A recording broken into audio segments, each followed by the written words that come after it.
Mais um videozinho aí, vamos falar um pouquinho sobre política e intervenção militar no Rio de Janeiro. Mas para isso a gente tem que compreender desde lá do início.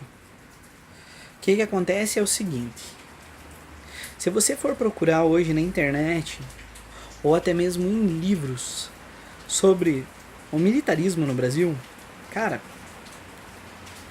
dificilmente você vai encontrar fatos verídicos.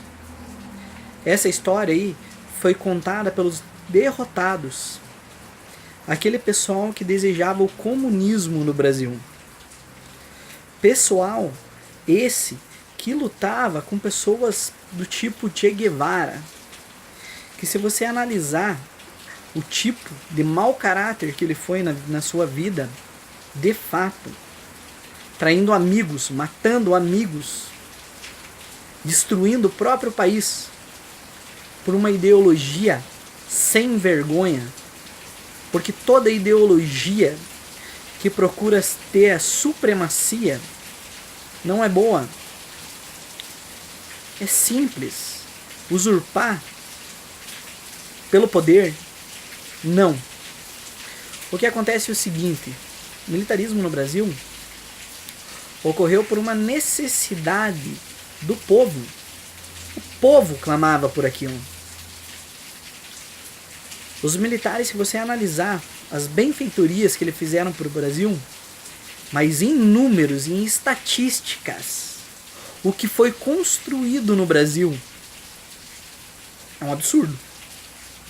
Cai de costa. Toda a nossa infraestrutura foi feita e coordenada por militares. Eu não estou debatendo se eles foram bons ou maus, eu estou falando o que eles fizeram. Fizeram muita coisa. Portos, a logística do Brasil, hospitais.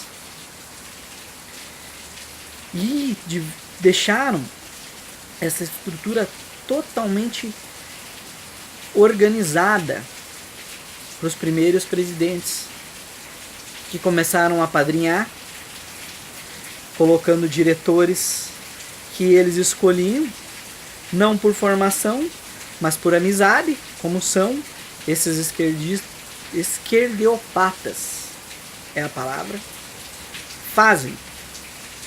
Lula, Dilma, fizeram isso com o Brasil. Eles colocaram pessoas irresponsáveis em cargos públicos, nos ministérios.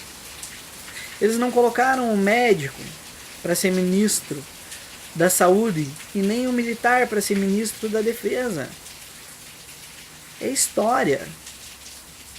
Não tem como você correr disso. Então, isso daí é só um início aí, né, do que a gente está preparando para essa semana. E aí a gente vai falar mais sobre isso. Por hoje é só. E quem tiver curiosidade de pesquisar, pesquisa nos números da história, não a forma com que a história foi contada.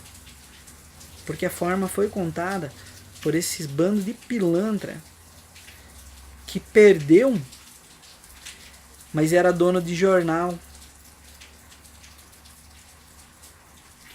Gustavo Lima tinha escrito embaixo ali daquele tiro que ele estava dando, no videozinho que ele postou Bolsonaro.